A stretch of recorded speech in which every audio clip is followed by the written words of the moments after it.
Howdy Beans, and welcome back to another exciting episode of the Howdy Beans podcast. I am your host, Luke the Human. Hope you're doing well. Hope you're all good, as per usual. Today, we're going to be looking at the 2001 cult classic, The Mummy Returns, a movie that people have been clamoring for, have been asking me to do since I did it last year, but intentionally I've put it off because there are other things I want to talk about, and just to see how well that episode will do. And it did gangbusters, and I'll get into all that in a second. But before I do, I want to do a bit of housekeeping because I like to keep my house nice and clean. So make sure that you follow me on X at HowdyBeans_pod.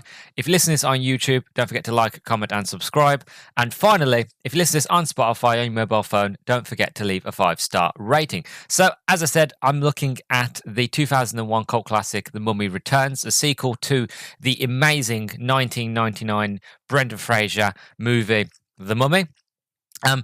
It's like, as I said, it's a movie that has been asked for from me for a very, very long time. The reason being is the fact of The Mummy that I did last year is my most successful episode on all time on YouTube.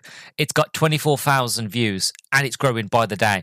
One of the things, I'm going to give you a bit of behind the curtain insight. When you do a YouTube channel and when you have quite a few episodes on there, if you download the YouTube Creators app on your phone, every week you will get a notification and it will give you a breakdown of the analytics, right?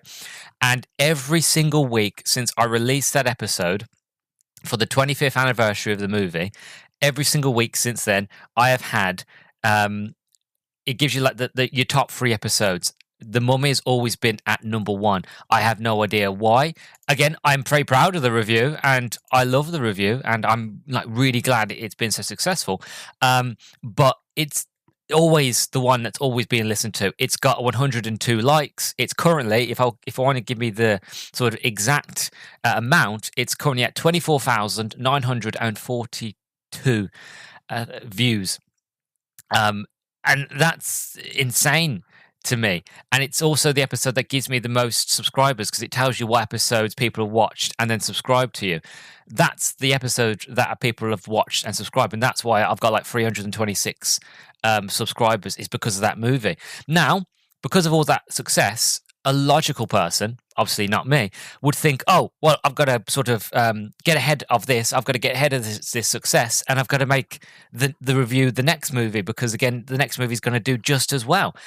Me, being me, I was like, you know what? No, I want to ride this wave. I want to see how far this wave goes.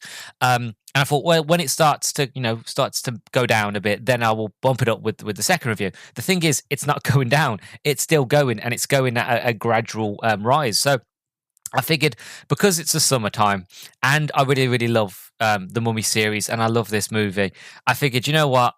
I'm going to do it. So that's why I'm here today. I just wanted to kind of say at the beginning of the episode that I am just gobsmacked that episode is so successful. And again, I am very proud of it.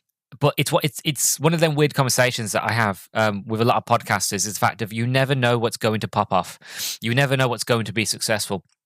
You know, you could do a review on something that, you know, you liked it or, you know, somewhat enjoyed it, but you didn't feel fully confident with it. But, you know, you did the content, you did the work, you did the editing, you put it out there, and you just thought, oh, you know what?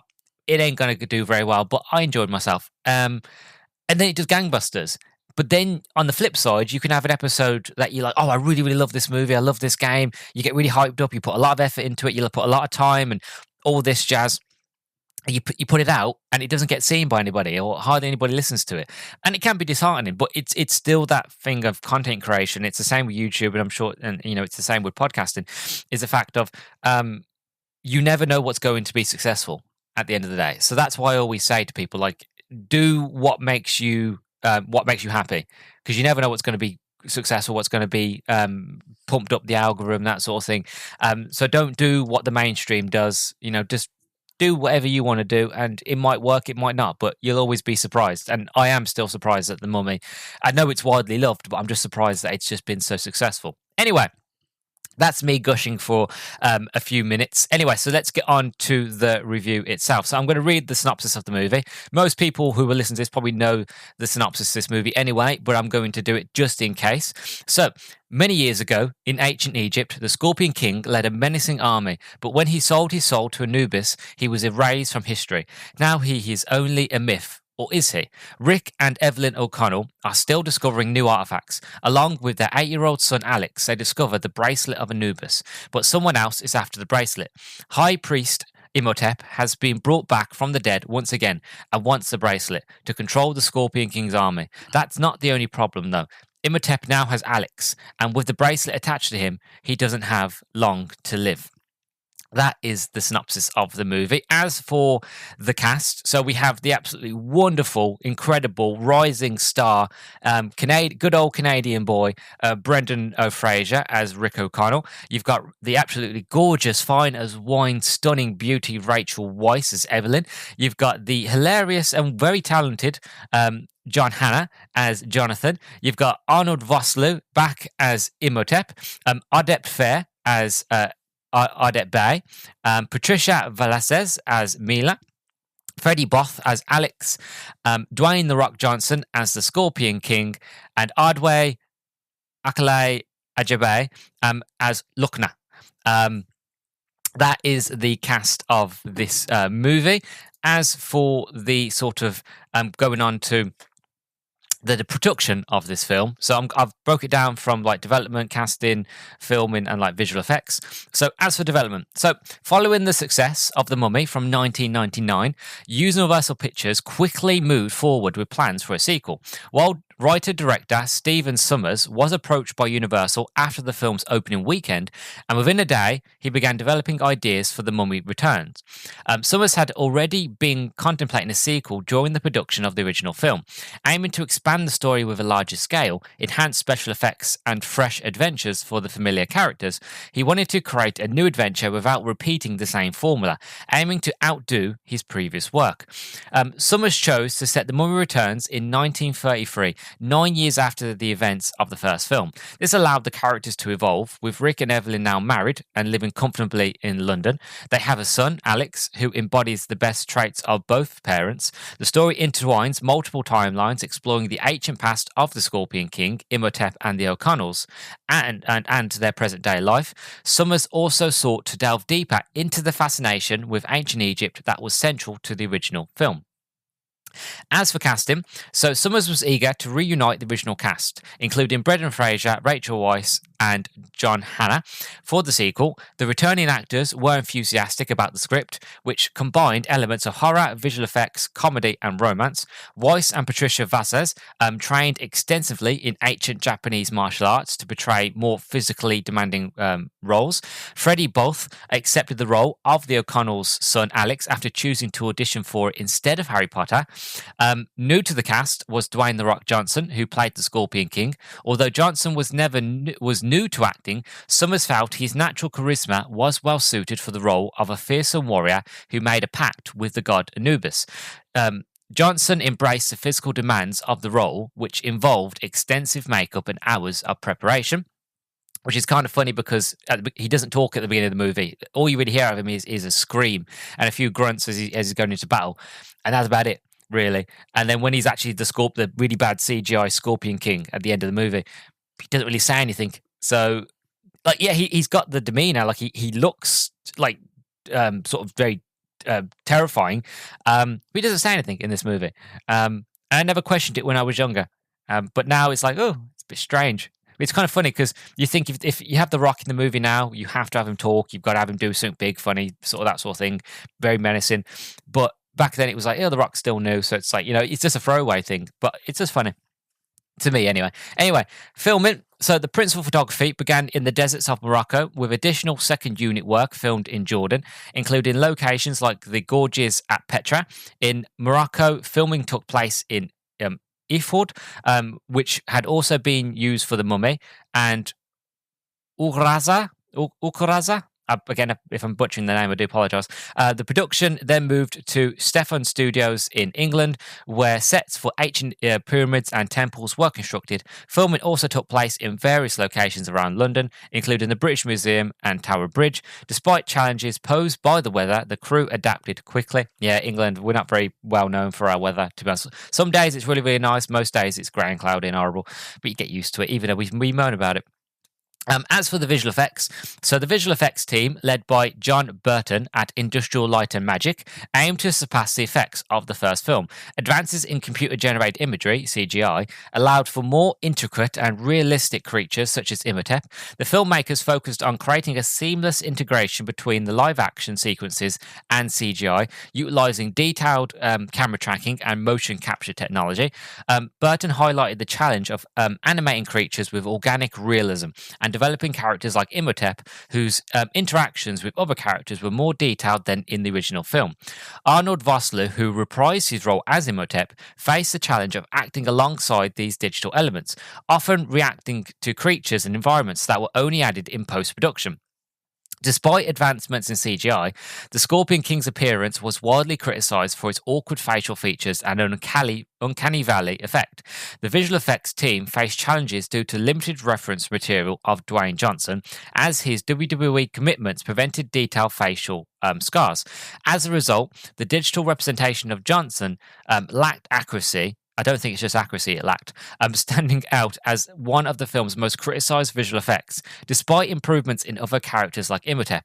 Yeah, like, one of the things that makes me sort of giggle is the fact of, what I love about the first movie, the first Mummy, is the fact of it's a film you can still watch today and still looks good today, especially the visual effects. Imhotep still looks good.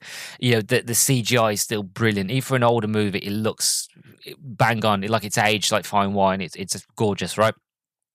And the same can be said for the sequel. You look at the Mummies and you look at Imhotep, it's a lot more detail. It's a lot more sort of realistic to a point. It's creepy. It's horrible, but at the same stage, like, it works. And you go through the whole of that. You go the whole movie where it's like brilliant, brilliant, brilliant, brilliant, and then you get to the end and you're like, what the hell is that? What is? I know it's a scorpion with a man's body, but what's going on with his face? And it's like looking at like a PlayStation 2 game. You know, when you got those like pre-rendered sort of cutscenes like on a PS1. It's like, I know what it's meant to be, but at the same stage, like, it's a bit. Yeah, you know what I mean? So I always find that funny, but it's never something that's ever bothered me. When I watched it for the first time when I was younger, and I watch it now all these years later, 24 years later, it's never one of those where I sit there and go, okay, this ruins the whole film for me. It's like, it's not. If anything, as the film's gotten older, it's part of the cheese. It's part of the adventure. It's part of the fun side of this movie and this trilogy, is the fact of, you go for this whole film and you just get the weird monster at the end, but it's all right. You know what I mean? Like, you enjoy it. It's funny. I see the fun of it anyway. Anyway, so that is everything for the production. Before I go, obviously, my sort of thoughts and feelings going into it. As I've said many times, I love this movie and I am very excited to look into it. I know I've left it a very, very long time. That's why I wanted to kind of make the introduction kind of as quick as possible, because I know people want to hear my thoughts on The Mummy Returns. But I feel like this one has been an episode worth waiting for. And if it does well, which hopefully it does, fingers crossed, if it does as well as the first one, then I'll look into the third movie with the Dragon Emperor, I think it's called. And yeah, that one. I like that one, to be honest. But we'll see. Anyway, I'm done talking. You want to hear my thoughts and feelings on The Mummy Returns. So I'm going to go off now and watch the movie. And when I come back, we'll talk about my first impressions, the story, the production design, overall thoughts, and all of that jazz. So I'll see you all in a minute.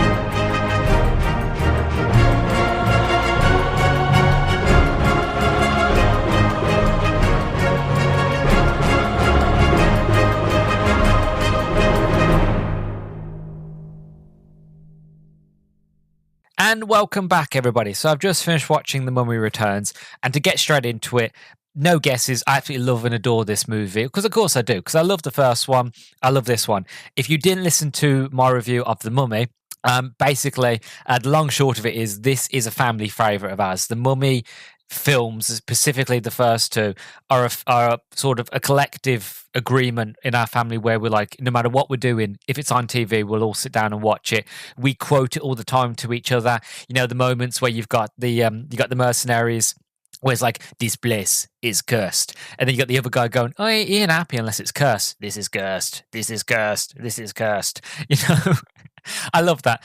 Or when you've got, he goes, move out the way, I'll shoot you in the face. He goes, yeah. Well, and then you've got the other guy going, yeah, well, you know, you got to believe him. He's done it before, you know, or stupid things like that. Or like, one of my favorite ones, and I do a really good impression of it. You've got when they first found Imhotep, when he's like that sort of amber, like sort of trapped in amber. You have the creator going, we found him, you know.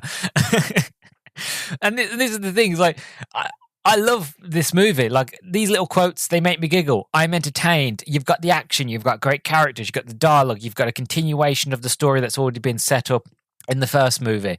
You know, you've got Evelyn and you've got Rick, that they've evolved, they've grown up, they've become more in love, more of a couple.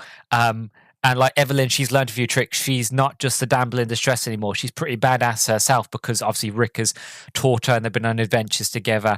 So she's a lot more capable, more badass. Rick is just a badass anyway, so he's just more of a badass. Jonathan, he hasn't learned anything from the previous adventure. He's still basically the same. He's just, you know, used the wealth to get girls, and he's wasted probably most of it gambling and all this jazz. But so Jonathan hasn't changed at all. But the story continues, and it's a natural, gradual continuation, and I love that. And like, yes, you know, I will admit, granted, the CGI for the Scorpion King at the end isn't great. It's a bit, you know, naff. But to be honest, that doesn't bother me, and it never really has. And I was saying this to people when I posted onto Twitter, which we'll talk about those near to the end, about my thoughts and feelings of this movie and what everybody else's thoughts and feelings of this film.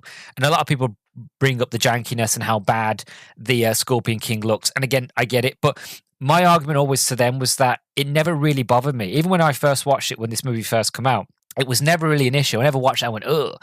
Like, you looked at it and you went, oh, that's not great. But for me personally, it's just the face. The face is very uncanny valley. Everything else, like the body and like the way the Scorpion King moves, like it moves like a scorpion, it moves like a creature that has like 8 to 12 legs, you know, that part, it works. And I feel like if you can kind of enjoy the action and not focus too much on the face, which I know is kind of difficult because it's there, you know, it's Dwayne Johnson, but made like if his face was melted, you know, out of wax, then, you know, fine.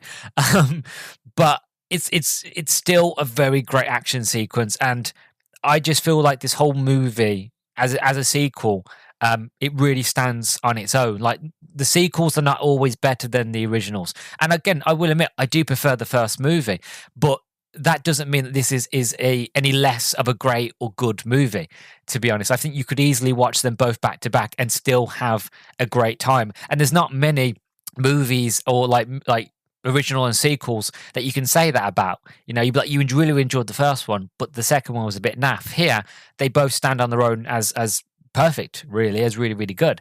So yeah, as an adventure film, as action, as cinema, they work. I feel like one of the things that we lose and we've lost nowadays with movies that come out now is the whole idea of cinema. Whenever you see people and a movie comes out, people go, that's cinema, you know, and really what cinema is a fact of to get lost, to go into a movie and to be lost for an hour or two, and to be lost in the adventure, to be lost in the story, and to be lost into the characters. And I feel like because we live in a world nowadays where majority movies are all nostalgia bait or prequels and sequels or reboots and things like that. There's not many original ideas. There's not many grand big adventures. And I know they tried to reboot The Mummy with Tom Cruise, which, again, say what you want about it, but the problem is with that, it wasn't a standalone movie. It was a movie that was trying to set up a wider universe, so there was too much going on. And really, if they just did one single movie on its own, that would have been better. Maybe. I don't know. Maybe if this review goes well, I might review The Mummy with Tom Cruise. To be honest, I've only ever watched it once, and I don't really remember a lot about it. To be honest, if you want my opinion, the best part about that movie was Russell Crowe as Jekyll and Hyde, and that's the only real part I remember. The rest, I don't remember anything else about that movie. So I don't know what I will say to you about that film. But we're not here to talk about that one. As I was saying about cinema, in fact, I feel like we've just lost that. We've lost that idea of cinema, that idea of going to the movies and being lost and being entertained. And that's what it is really at the end of the day. I think people get too hung up on reviews and being really sort of critical and using big fancy words that the normal person doesn't know or understand to try to sound smart, when really, if you didn't like it, you should just say it, or if you liked it, just say that. You don't have to use big grand words. And I feel like that's what we've gotten away from, is just to be entertained. And that's really what it should be. I watch this movie, I am entertained. I watched the first movie, I'm entertained. I watched The Cat in the Hat, and I'm entertained. Whether it be a good movie or bad movie, it doesn't matter. If you come out of it and you feel like your time wasn't wasted and that you were entertained, that's still a good movie to you. It doesn't have to be to everybody. So to me, this is cinema. The Mummy movies were cinema. Practical effects, great characters, great stories. Use CGI when they needed to, and it wasn't always CGI. Like sometimes those mummies were actually people dressed as mummies, and they only used CGI when they had to. Granted, Scorpion King, not so great, but a great story sort of overall, and I love it. I think it's absolutely fantastic. Going down to a bit more detail, so. The story itself, the story is set 10 years later, in 1933. And I was thinking as I was watching this film, I miss these period like movies, because a lot of movies nowadays are all set in like the present time or in the future. I miss these period pieces that were set in like the 30s, just as the war is starting to kind of get going or getting close to starting in like 1935. So it's very close. Things are heating up. You're in that sort of, that you're still that very sort of, what word am I looking for? The very sort of beginnings of the modern world is what I'm looking for. So like, planes are around, but they're not like what they are today. There's no satellites, there's no drones, there's nothing like that. Like you're still very primitive in terms of adventure, of people having explorers, and there's so many things that have been unexplored and unknown that you can have stories like this, and you haven't got to worry about technology getting in the way or people going, oh, well, like I was thinking about it at the end of this movie. You have a wide shot as they're being saved by Benny in his hot air balloon, right? And then you see all the oasis before it starts to get sucked into the pyramid. And I was thinking to myself, of like, I love that this movie's set in like the 1930s and in the past, because if you had this movie set like nowadays, that would be found because of satellites and because of planes. That would have been found, and like the whole mystery, the whole exploration, the whole sort of Uncharted sort of feel of it, the Lara Croft feel of it, will kind of be lost.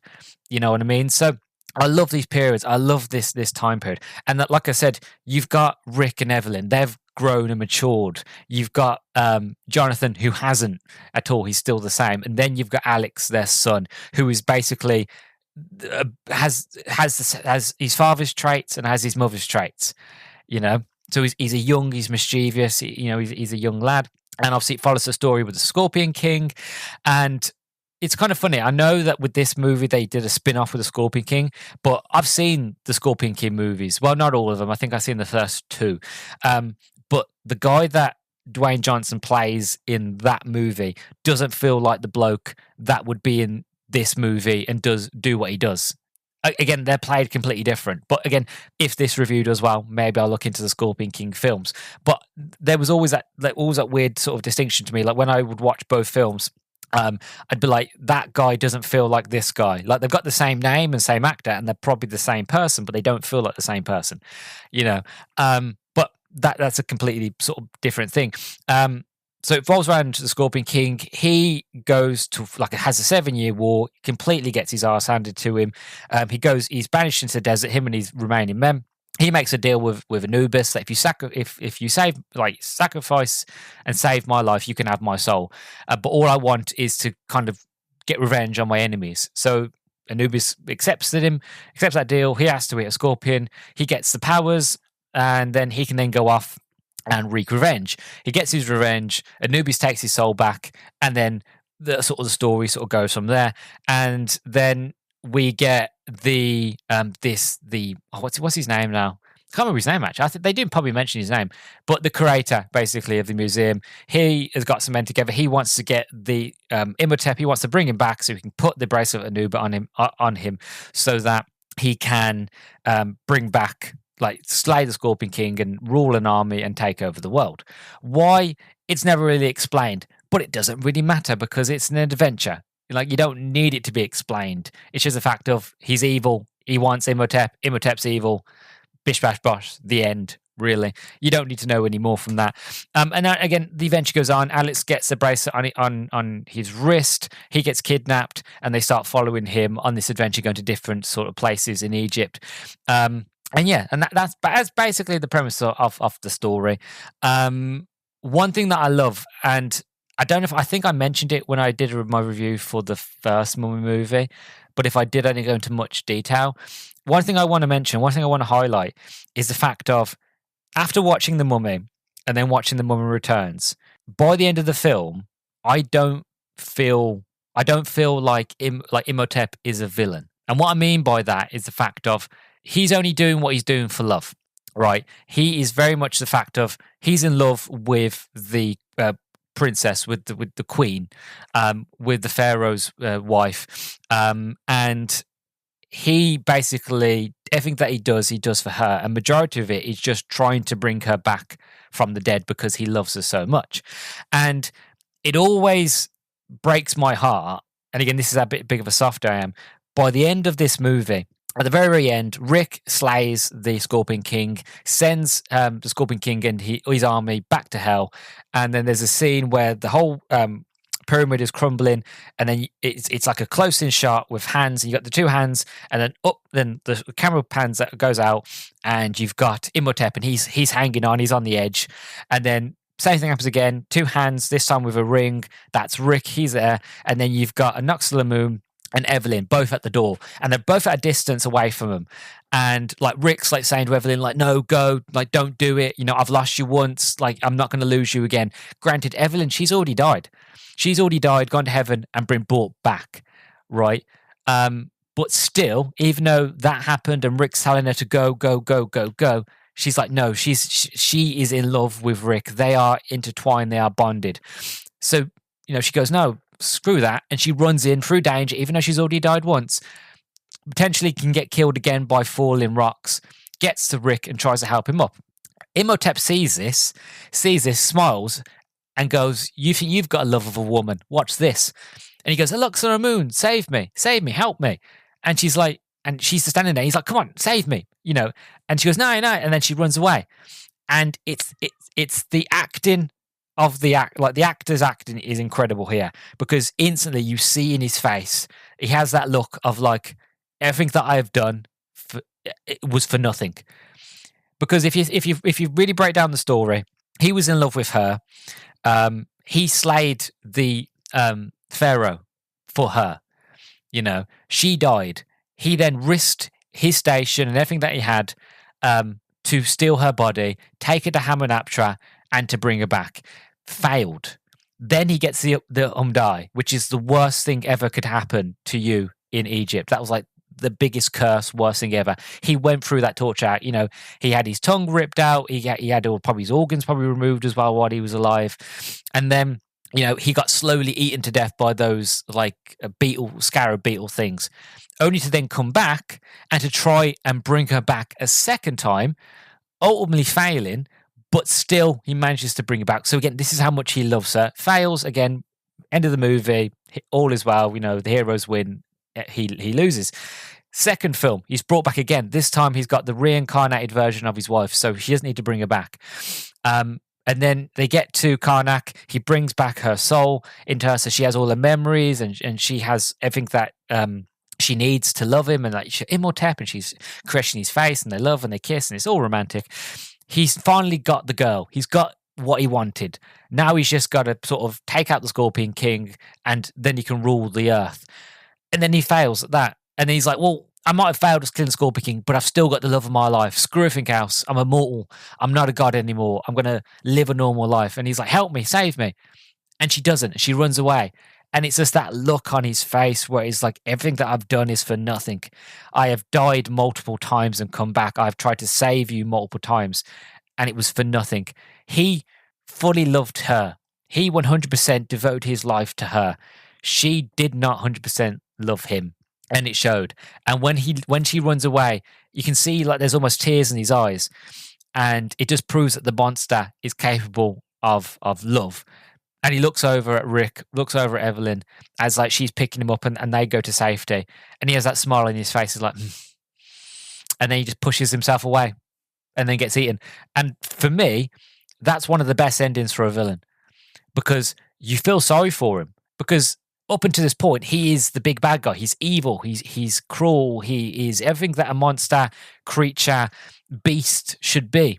And at that little moment, in those few seconds, probably like a 2-minute scene, probably not even that long, you feel all the emotion in the eyes. Doesn't have to say anything, just in the eyes, in the face. He realizes then everything that I've done was for nothing, and that it was a waste.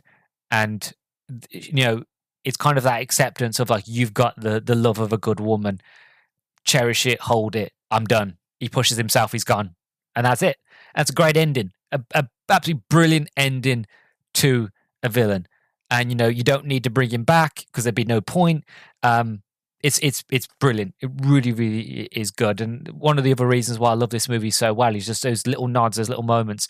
And again, the quotable moments that I mentioned earlier, and obviously the callbacks as well, when Jonathan is fighting an ox on the moon, and Alex is trying to resurrect his mum. And it's just like a reflection of what happened in the first movie, where Jonathan's trying to kind of get rid of his army to stop them attacking Rick, while Evie is fighting an ox on the moon sort of like mummy, and he's like, what's it, like a stalk? What stalk? And she's like, Menefus. And then it's a callback. He's like, oh, I know that one. It's Menefus. And then brings back Evie. So I love those little nods, those little references.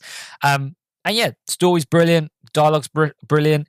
I love how they kind of bring into the idea that Rick, he is a Magi, that he is a warrior, that like a guardian to protect these relics and these sort of things. I love that, how they brought it in, because again, in the first movie, he had those braces on his arms, so you never got to see the tattoo.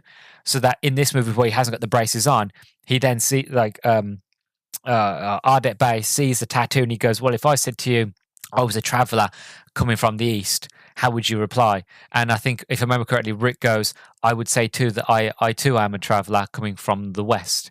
And something like that.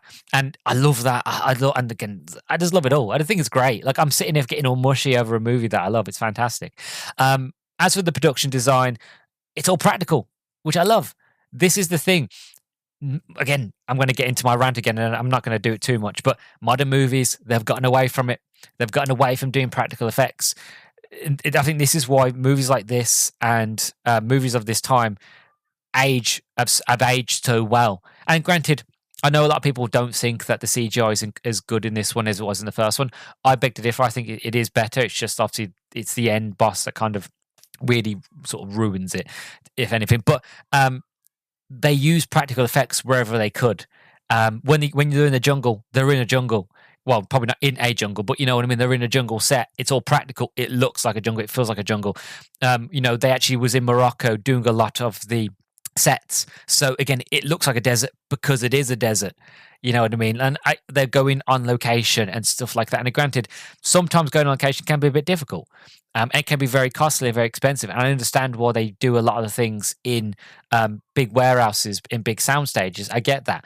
But if you want to make a good movie, and you want to make a movie that feels like the time period, feels like Egypt, feels like it's set for that time, you've got to go on location. I think currently, Christopher Nolan, he's doing the Odyssey at the moment, and he's on location at the moment in Greece and places like that. He's actually going to ruins and towns and cities and actually filming in these locations. And it's gonna work, because you're gonna watch that movie. It's gonna feel like Christopher Nolan took a time machine and was filming in Athens and stuff like that during the Odyssey. So it's going to work, and it's going to look brilliant because of that. And he's one of the few directors that are still doing as much practical on-set locations as possible. And I feel like that's why this movie and The Mummy work so well, is because they're on location, and they only really use CGI when they have to. As I said, when you've got those mummies, there are times you can tell that's a man in a suit. But again, that's when he's running or he's walking around. Other times, when he's running around like a dog on the floor, jumping up on the walls, obviously that's going to be CGI because we can't really do that because humans sadly can't do that, but it works for me. And again, even when the CGI looks a bit jank, it doesn't matter because I'm still along for the ride, because the movie's good, because the characters are good, because I'm invested. Even though I've watched this movie 20,000 billion times, I'm still invested each time in the story, in the characters, in the events, that I don't care if it's a bit jank or it doesn't look as good as the first one. It's still a good adventure. I think that's what matters. I'm entertained. I'm enjoying myself. So I'm not going to sit there and go, oh, I'm having a good time, but that CGI is a bit crap. And oh, God, now it's ruined the movie. No, it hasn't ruined the movie. Yeah, it's a bit uncanny valley, but it's not bad. It's just, it's not great, but it is what it is. Just enjoy the movie. And I think that's what it is at the end of the day. As for my overall thoughts, yeah, I obviously I love it. I think it's great. And this movie's aged really, really well. Granted, like I said, I still prefer the first film. I still feel like The Mummy is a lot more superior, better film, but this one's still really, really good. It's got, like I said, you got the characters that have evolved, that have changed. Even Jonathan, even though he hasn't, he's still, himself, which we love. Again, the little kid that plays Alex does a brilliant job here. I actually had a look what he did after this. This was probably his last big movie that he did. He did this, and then he's been in a few TV shows, none of them that I've watched, and that's it. I don't know if he still acts or what, but he did like this film, and that was it. But he did a really good job, and it would have been great to see, what more he would have done. And I think it's interesting the fact of he had two options, either, go and sort of audition for Harry Potter or audition for this movie, and he went with this film. And who knows, if he'd done Harry Potter, maybe he'd be more successful. But then again, every Tom, Dick and Harry, every child in the world or in the UK auditioned for Harry Potter. So who knows if he would have got the role, So who's to say that this probably was the better choice for him, to be honest? But he didn't really go on to do many movies after this anyway. But even so, he was a talented actor. He did a great job. And again, I just thought he was really, really good. So yeah, I just love this movie. I think it's fantastic. Before we wrap things up and come to the end, as I said, I was going to talk about some of the feedback I got off X. So as I do with a lot of movies that I review now, before I watch and review them, I always post onto X. You should be following me on X at Howdy Beans _pod. Of like movies that I'm going to watch. So I put up that I was going to be watching The Mummy Returns soon.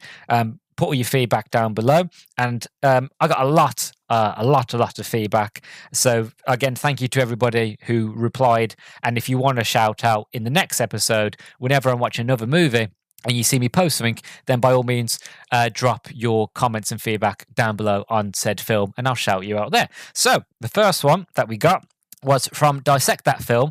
There you go. It's still a fun sequel that's clearly remembered for one scene. Brendan Fraser and Rachel Weisz are perfect and bring this all together. It's a fun adventure with a lot of problems. He didn't really expand on the problems. I did reply, but he hasn't expanded on the problems. I can probably imagine what those problems are. Again, I don't know, but I could probably guess there's a potentiality. It is, the Dwayne The Rock Johnson, Uncanny Valley, Scorpion King, the way he looks is a bit again, the CGI at times it looks good, and other times it doesn't look so good. Even though, again, I feel like it does look a bit better than the first movie, because again, technology had improved since 1999 or even probably 1998 when they were doing the visual effects. But even so, I'm not sure what problem specifically, but I can probably guess. But anyway, thank you, Dissect That Film. Again, follow them. They're an incredible movie podcast, and they've actually recently celebrated their 4th year anniversary. So if you're not following them, go tell them that I sent you to say happy 4th year anniversary. Give them a follow, give them a listen. They will greatly appreciate it. Then we got from Nostalgia Cast. And they go, my favourite Mummy moves so fast that it rarely pauses long enough for me to think about how stupid it all is. Also, we make fun of the CGI rock, and rightly so, but I honestly feel like the rest of the FX are equally cruddy and intangible, so it never really bothered me. Yeah, I get that. I do. Like I'm the same. I sit on the same fence of it doesn't bother me because I'm entertained. If you are having fun, then it shouldn't and they're not that bad when they draw you out. They're not that bad when you look at it and you go, ugh. maybe for some people, but for me, it's not when I'm sitting there and going, God, that don't look real, or like it's so bad it's laughable. It's just the fact of it's a quick movie. It's a fast paced action movie. Like you said, it doesn't stop to allow you to pause or to breathe. It's like action, action, action. Great scene, great dialogue, comedy, humor.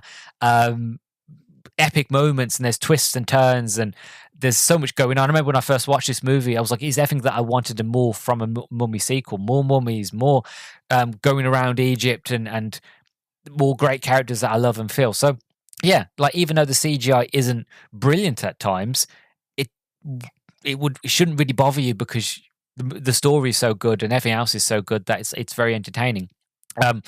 And then, so Game for a Movie podcast, they say, obviously CGI Scorpion King was terrible, but I loved this movie. However, those pygmies scared the crap out of me in the theaters. Oh, so he's on about the little mummy creatures that are in the Oasis. I love them. I think they're great. I think they're fantastic, and I can understand why they would scare the crap out of you when you were young. If you watched this when it first came out when you were young.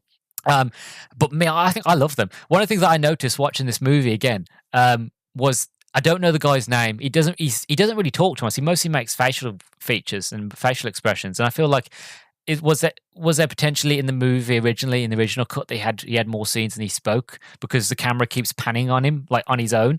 But there's this one guy, this one henchman of the creator, and he's pretty much in nearly every scene whenever the creator's there, but he keeps getting lucky and like just missing death. It's like Final Destination, but he just keeps dodging death constantly. It's like he like when they're what's the word now? When they're interrogating Jonathan in the O'Connell's house, she gets the asp. She tries to put it to his throat. Obviously, O'Connell comes in, stops it. She throws the asp at O'Connell. He grabs it, throws it back. This one guy like Matrix dodges it. Then he gets like a throwing knife, throws it at Rick. Again, Rick catches it in the air like a badass, slings it back. Other guy again dodges it. It goes past him, hits the guy behind him, and he's got that look of like, whoa, damn, that was 2 for 2. And then like, I'm sure there was another one as well. A couple of moments like that. And then at the very end, him and Jonathan are running together, and you got the little pygmies running after him. And then they get into this one sort of circle. They're circle run by skulls, and he goes, "We're fine." Jonathan's like, "We're fine. We're protected," you know. And the guy goes, "Are you sure?" And he goes, "Yes." You know, you see those things? They won't come past it. No way they'll do that. He goes, "Whew, okay." And all of a sudden, you got this one running with a spear. Stops, looks at him, and goes, "Ah!" And then runs, jumps, spears him right in the chest, and he's like, "Ah, ah!" Jonathan screams at the little pygmy thing. It runs away. And Jonathan just looks at him and goes, "Sorry," and like very English, and runs away. And that guy's stuck with that look of like, "Oh my God, ah." And I thought to myself, I never noticed it any other time I've watched this film, but he dodges death really like on the edge multiple times in this movie. And that one time that he's with Jonathan, he dies. And I just find that funny. But again, that's just a little thing that I noticed that came to mind while for those. Okay, thank you for the question, Games for a Movie podcast. Then you got Robin Foer. He goes, while it doesn't reach the heights of the original, it's still a ton of fun. The fight scene on the double-decker bus is a highlight for me alongside the undead monkeys. Yes, I didn't mention this. The fight scene on the bus. Like, you're in London, right? It's set in London. What else are you going to do that's going to really sort of represent British culture, London culture, the double-decker bus? You know, it works so well. So you've got Evie and you've got Ardette Bay at the bottom. They're fighting these one mummies on the bottom. Then you got Rick on the top deck. He's fighting mummies as well. And like, there's that really terrifying moment where you got that one mum and he looks at his hand and his claws get bigger. And he's like, that to me, when I was younger, that terrified me. That was a terrifying sight. And so it should be. Like, it's a mummy. Like, it's evil. It's creepy. Horrible. And that fight scene's just incredible. And then you have Rick. He's fighting him. He turns around, sees an underpass, obviously, because the underpass is how low they are. The bus can't go under the top. So Jonathan goes, scalps the top of the bus. Rick jumps down, and the mummy just goes, "What?" And then smushed. And then as the bus goes around the corner, you just get like a close-up of like this mummy that's splattered on this underpass. And it's great. It's brilliant. It's so fun. Like I said, it's fast-paced. It's quick. The action is fantastic. Then we had the Film Shrapnel podcast. They say The Mummy is one of the few films that we disagree on. Tobias thinks it's excellent.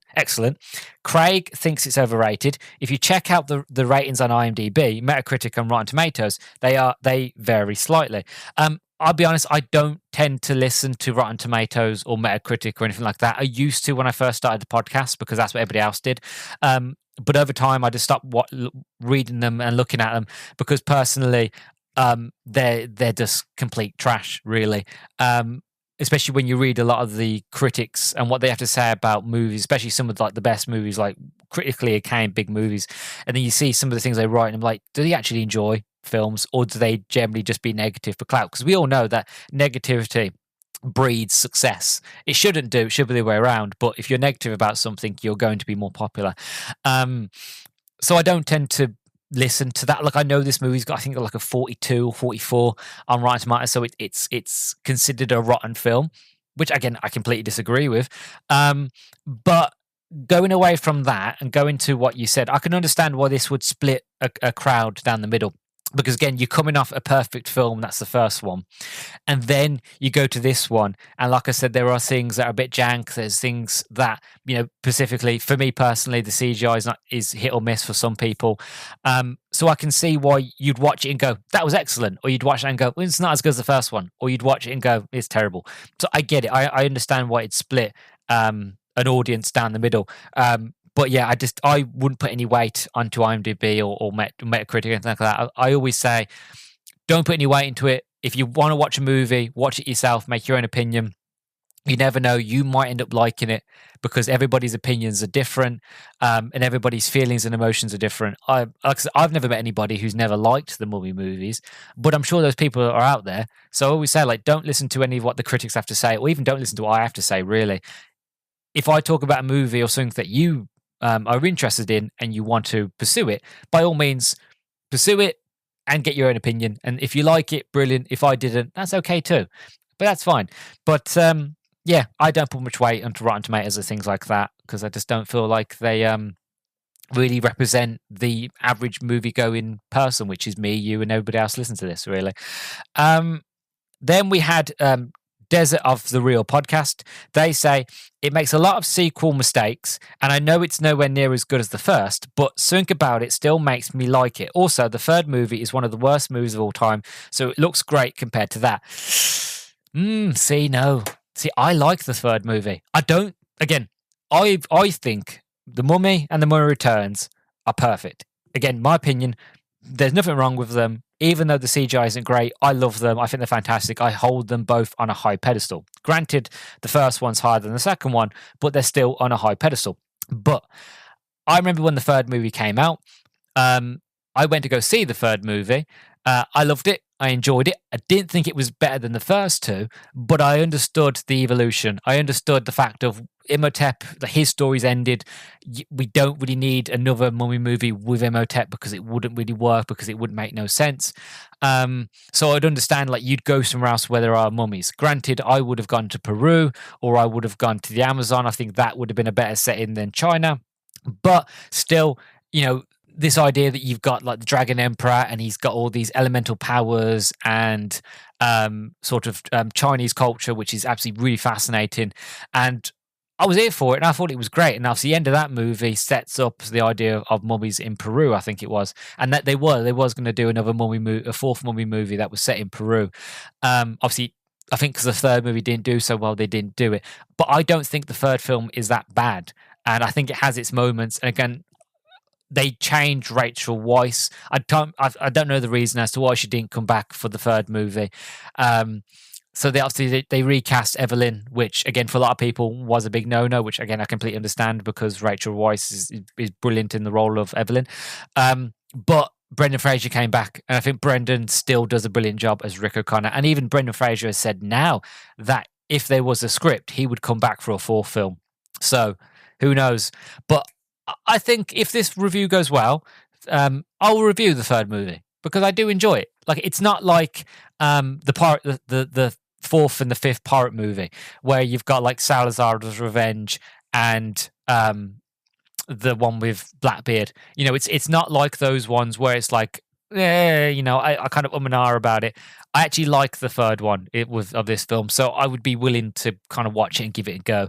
And I think that one would be an interesting review to do as well because I'm not so high on nostalgia. I'm not so high up on the love for whatever it is I'm looking at. So I can go into that movie probably a bit more critical than I am not being with this one, to be honest, because again, I love it so much. But that's the thing. When you watch something that you're passionate about, or when you talk about something you're passionate about, you talk about a lot of the positives. And again, I can't see the negatives because I'm too blind to the nostalgia of it, which is fine. Sometimes that is just the way it is. And I feel other people would watch this movie and will think otherwise. But it's okay because again, that's cinema, that's movies, and that's human beings. Is we're not going to like everything, but that's okay too because if we all did like the same thing, the world would be a very boring place. So yeah, The Mummy Returns, absolutely brilliant. I think it's fantastic. I think it's great. High pedestal, not as good as the first one, but it's still a very solid, fast-paced, quick action movie full of humor, full of great characters, memorable quote moments. Like there's not many. I was talking to Sean from Review It Yourself, and we were talking about memorable moments and quoting movies. And majority of the movies that we were quoting to each other were like movies from like the 2000s and the 90s. But there's not many movies nowadays, and I can't think of many off the top of my head right now. Many movies that I've watched now where I can sit there and I can quote them word for word, great dialogue, things like that. Like there were funny moments, but actually quoting pure dialogue, I can't do it. I can't think of anything. I'm not, again, I don't want to dog on modern movies. It's just a fact of I just don't feel like a lot of modern films have that sort of writing in them nowadays, that you can do that, which is a shame, but that's just how cinema works at the end of the day. Culture change, people change, money changes, the content that is created changes as well. So it's all down to audiences. That's what it is, really. But again, I'm not here. That's a different topic, different subject, and all that. So I don't really want to get into it. But I enjoyed myself here. I had an absolutely fantastic time. And if you love the Mummy movies, or if you haven't watched the Mummy movies, give them both a go. Watch the Mummy, watch this one, and maybe even give the third one a movie. Third one a go, not third one a movie. Give the third one a go. See what you think. See if you like it, maybe if you don't, but always give something a go if you're curious, because even though they say curiosity killed the cat, it's always worth to be curious because sometimes you might find something that you love that you never thought you would do.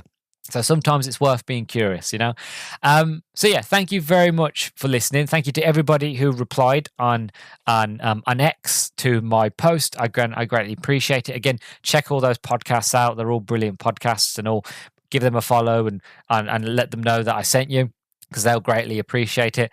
And yeah, so make sure that if you like this episode, that you like, comment, and subscribe if you listen on YouTube. If this is on Spotify, don't forget to leave a comment as well. You can do it down below in the comment section, and I will get a notification so I can reply back and we'll have a bit of a dialogue. Again, don't forget to rate the podcast if you haven't yet. I'm currently at 44 ratings. I'm close to 45. So if you want to be that person who gives me the 45th rating, then by all means, please do. Again, follow me on there because, again, I'm in need of more followers on Spotify. And follow me on X at Howdy Beans _pod to join in whenever I post things that I'm watching and doing, and if you fancy a shout out. So, yeah, fingers crossed. Let's see if this movie review is as successful as the first one. It might be, it might not be, but we will see. But nevertheless, if it's successful or not, I'll probably still look at the third film because I do like it, and it'll be a fun one to talk about. So again, thank you very much for listening. I've been your host, Luke the Human. You've been listening to the Howdy Beans podcast, and I'll catch you all in the next one. Bye-bye.